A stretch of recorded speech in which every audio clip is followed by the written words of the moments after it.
ফিলিস্তিনের অবস্থা ভয়াবহ। এ কোন কাণ্ড! পুরো বিশ্বের মানুষ তাকিয়ে আছে ফিলিস্তিনের ইসরায়েলের দিকে। ফিলিস্তিন ইসরায়েল কি আসলে কোন দিকে যাইতে আছে? আসলে কি যুদ্ধ কি বড় আকারে শুরু হয়ে যাবে? এরকমের মানুষ যদি অহরহর পাখির মতো যদি ইসরায়েল মারে, তখন তো কোন রাষ্ট্র চুপ করে বসে থাকবে না। তখন তো শুরু হয়ে যাবে যুদ্ধ আর যুদ্ধ, মহাযুদ্ধ। বিশ্বের ভিতরে প্রতিটা রাষ্ট্রের ভিতরে যুদ্ধ চলে।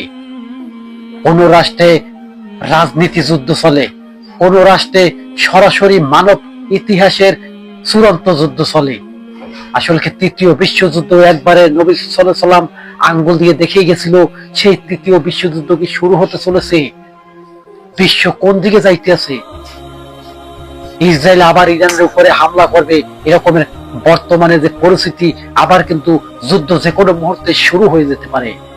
যখন এই যুদ্ধটা শুরু হয়ে যাবে, এবার আর যুদ্ধ যদি শুরু হয়ে যায়, যুদ্ধটা হবে কিন্তু ভয়াবহ একটি যুদ্ধ।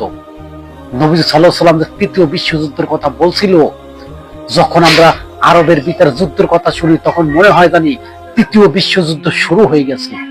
এবং তৃতীয় বিশ্বযুদ্ধ শুরু হবে, নবী সাল্লাল্লাহু আলাইহি ওয়াসাল্লাম বলেছে, যদি তৃতীয় বিশ্বযুদ্ধ শুরু না হয় তবে তো হাদিস তো ভুল হয়ে যাবে, তবে তৃতীয় বিশ্বযুদ্ধ হবে। আল্লাহ তাআলা রব্বুল আলামিন তো ঘোষণা দিয়ে দিয়েছে, চূড়ান্ত তৃতীয় বিশ্বযুদ্ধ হবে, ইসলাম জয় হবে। এখন পুরো বিশ্ব চলতে আছে, ইহুদিরা যেরকমের রাষ্ট্র চালাইতেছে ওইভাবে চলতে আছে। কিন্তু তৃতীয় বিশ্বযুদ্ধ যাবে না হবে, তাহলে কি ইসলাম কোনোদিন কায়েম হবে না, এবং পুরো বিশ্ব ইসলাম মতে কেউই চলবে না। তৃতীয় বিশ্বযুদ্ধ হওয়া মানে ইসলামের জয়। তৃতীয় বিশ্বযুদ্ধ যদি শুরু হয়ে যায়, পারমাণবিক অস্ত্র ব্যবহার করা হবে।